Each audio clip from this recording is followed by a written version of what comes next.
ഹരേ കൃഷ്ണ, പ്രണാമം. ശ്രീ ഭഗവാനുവാചയിലേക്ക് ഏവർക്കും സ്വാഗതം.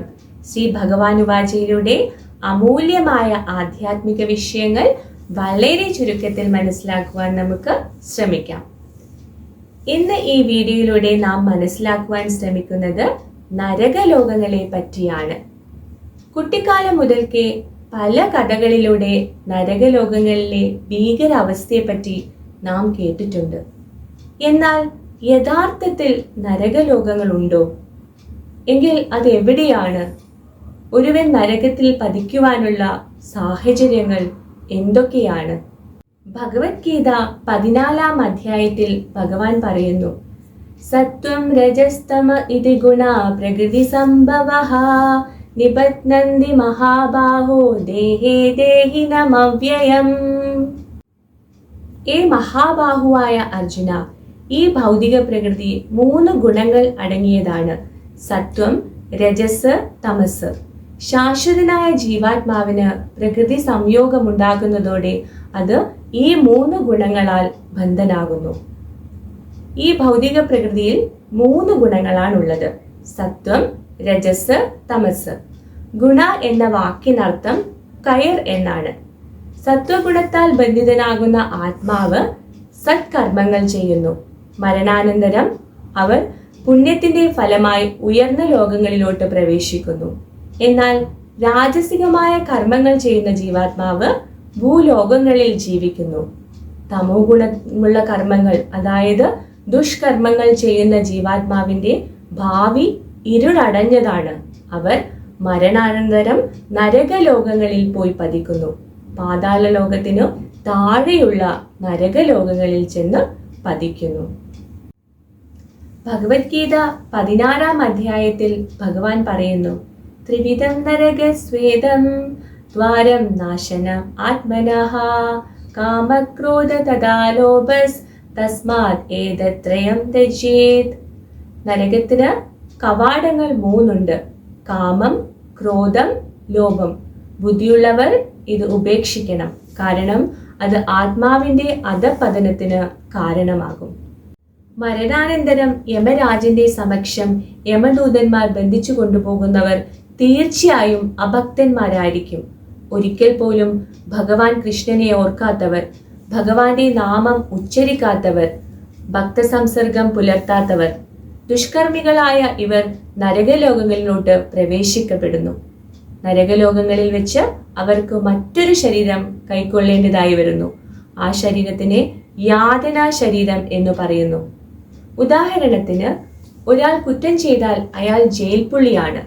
ജയിലിൽ വെച്ച് അയാൾക്ക് മറ്റൊരു വസ്ത്രം സ്വീകരിക്കേണ്ടതായി വരുന്നത് പോലെ അനേകായിരം നരകലോകങ്ങളുണ്ട്. ശ്രീമദ് ഭാഗവതം 5-ാം സ്കന്ധത്തിൽ ശുകദേവ ഗോസ്വാമി പരീക്ഷിത് മഹാരാജാവിനോട് ഇതിൽ 28 നരകലോകങ്ങളെ പറ്റി പറഞ്ഞു കൊടുക്കുന്നുണ്ട്. അതിൽ ചില പ്രധാനമായ നരകലോകങ്ങളെ പറ്റി നമുക്ക് മനസ്സിലാക്കുവാൻ ശ്രമിക്കാം. ദുഷ്കർമ്മം ചെയ്താൽ ഭാവിയിൽ നാം അനുഭവിക്കേണ്ടി വരുന്ന കഠിന നരകയാതനകളെ പറ്റി ഏവരും അറിഞ്ഞിരിക്കേണ്ടതാണ്. എന്തെന്നാൽ അത് തെറ്റു ചെയ്യുന്നതിൽ നിന്നും നമ്മെ പിന്തിരിപ്പിക്കുന്നു. താമിശ്ര എന്ന നരകത്തെ പറ്റിയാണ് നാം ആദ്യം മനസ്സിലാക്കുവാൻ ശ്രമിക്കുന്നത്. ആരാണ് മറ്റൊരാളുടെ ഭാര്യയെയോ മക്കളെയോ സ്വത്തിനെയോ സ്വന്തമാക്കുന്നത്, അവർ ഈ നരകത്തിൽ ചെന്ന് കഠിന യാതന അനുഭവിക്കുന്നു. ജലപാനം പോലും നൽകാതെ അദ്ദേഹത്തിനെ പട്ടിണി കിടും. മാത്രവുമല്ല, യമദൂതന്മാരുടെ പ്രഹരം മൂലം അയാൾ ഇടയ്ക്കിടെ ബോധം കെട്ടു വീഴുകയും ചെയ്യുന്നു. ഇതുപോലെ തന്നെയാണ് അന്ധതാമിശ്ര എന്ന നരകവും. ആരാണ് മറ്റൊരാളെ ചതിച്ചുകൊണ്ട് അയാളുടെ ഭാര്യയെയും മക്കളെയും ആസ്വദിക്കുന്നത്, അയാൾ ഈ നരകത്തിലോട്ട് പ്രവേശിക്കപ്പെടുന്നു. വഴിയിൽ വെച്ച് തന്നെ യമദൂതന്മാരാൽ കഠിന യാതനകൾ അയാൾക്ക് അനുഭവിക്കേണ്ടി വരുന്നു.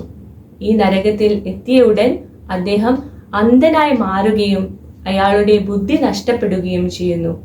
അതുകൊണ്ടാണ് ഈ നരകത്തിന് അന്ധതാമിശ്ര എന്ന പേര് ലഭിച്ചത്.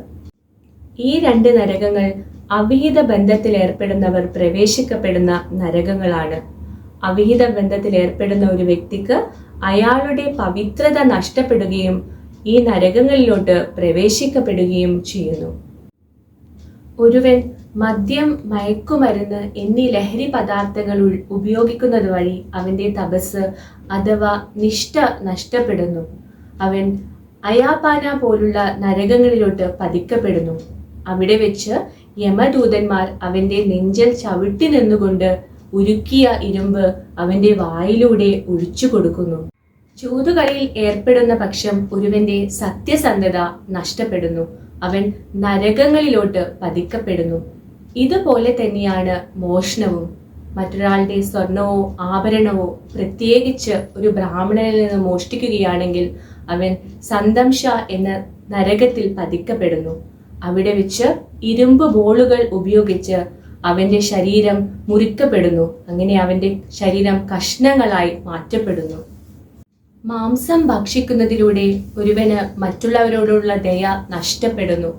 സ്വന്തം നാവിന്റെ സംതൃപ്തിക്ക് വേണ്ടി പാവപ്പെട്ട പക്ഷികളെയും മൃഗങ്ങളെയും ജീവനോടെ പാകം ചെയ്തു കഴിക്കുന്നവർ കുംഭിപാകം പോലുള്ള നരകങ്ങളിലേക്ക് പ്രവേശിക്കപ്പെടുന്നു. അവിടെ വെച്ച് യമദൂതന്മാർ ചുട്ട എണ്ണയിൽ അവരെ പാകം ചെയ്യുന്നു. ശുചിത്വം, തപസ്, സത്യം, ദയ എന്നിവയാണ് ധർമ്മത്തിന്റെ 4 തൂണുകൾ.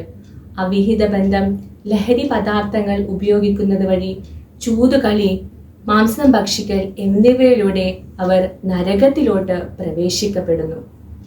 ഇതുകൂടാതെ മറ്റുള്ളവരെ ദ്രോഹിക്കുന്നവർ, മറ്റുള്ളവരോട് അസൂയയുള്ളവർ, വൈദിക മാർഗത്തിൽ നിന്നും വ്യതിചലിക്കുന്നവർ, ബ്രാഹ്മണനെ ഹത്യ ചെയ്യുന്നവർ എന്നിവർ വ്യത്യസ്തതരമായ നരക ലോകങ്ങളിലോട്ട് പതിക്കപ്പെടുന്നു.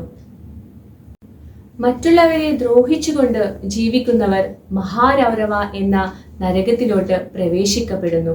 അവിടെ വെച്ച് ക്രവ്യദാസ് എന്ന ഭീകരമായ മൃഗങ്ങൾ അവന്റെ മാംസം ഭക്ഷിക്കുന്നു.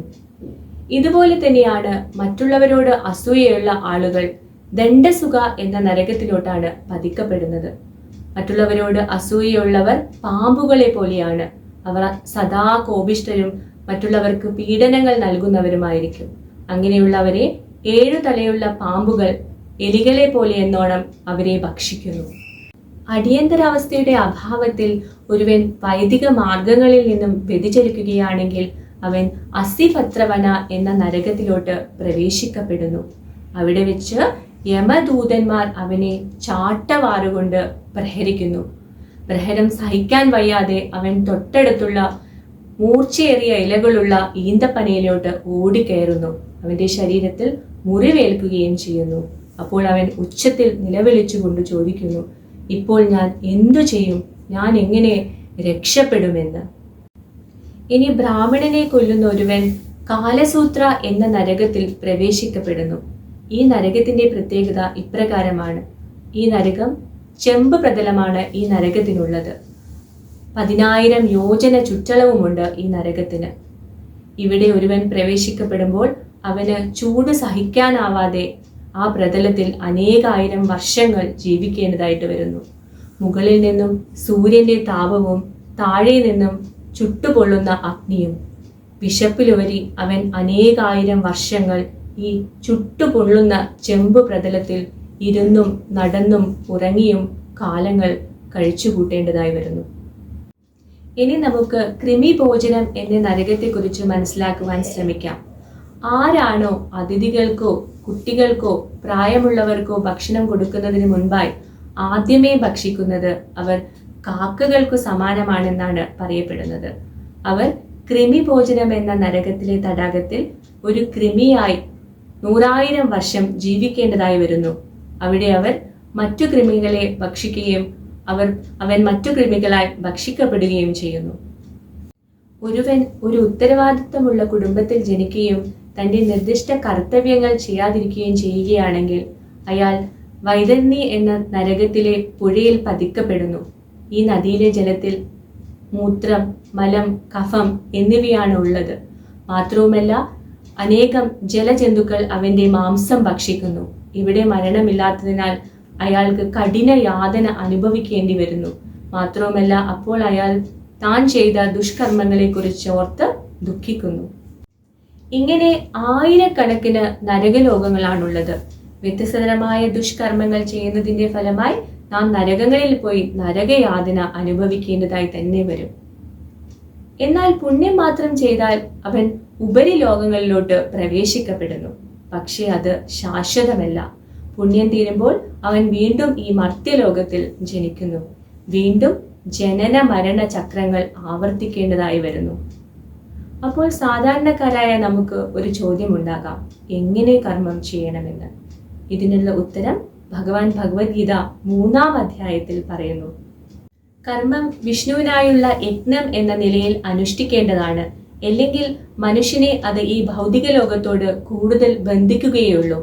കുന്തിപുത്ര, നീ നിന്റെ നിർദ്ദിഷ്ട കർമ്മങ്ങളെ ഭഗവത് സംതൃപ്തിക്കായി നിർവഹിക്കൂ. അങ്ങനെ ചെയ്യുകയാണെങ്കിൽ നിനക്ക് എന്നെന്നും ബന്ധമുക്തനായിരിക്കാം. ഏതൊരു പ്രവൃത്തിയും ഇന്ദ്രിയ സംതൃപ്തിക്ക് വേണ്ടിയല്ല, ഭഗവാൻ കൃഷ്ണന്റെ പ്രീതിക്ക് ആയി വേണം ചെയ്യേണ്ടതായിട്ട്. അങ്ങനെ ചെയ്യുന്ന പക്ഷം കർമ്മഫലത്തിൽ നിന്നും മുക്തനാവുക മാത്രമല്ല, ക്രമേണ അവൻ ഭക്തിയുടെ സേവനത്തിലോട്ട് ഉയർത്തപ്പെടുന്നു. എന്നാൽ ഈ കലിയുഗത്തിൽ വളരെ എളുപ്പത്തിൽ ഹരിനാമ ജപത്തിലൂടെ, ഭക്തിയോടുകൂടിയുള്ള ഹരിനാമ ജപത്തിലൂടെ നിഷ്പ്രയാസം നമുക്ക് ദേവസാമ്രാജ്യം പോകാം. ഹരേ കൃഷ്ണ, പ്രണാമം. ശ്രീല പ്രഭുപാദ് കി ജയ്, ഗുരു മഹാരാജ് കി ജയ്. ഹരേ കൃഷ്ണ.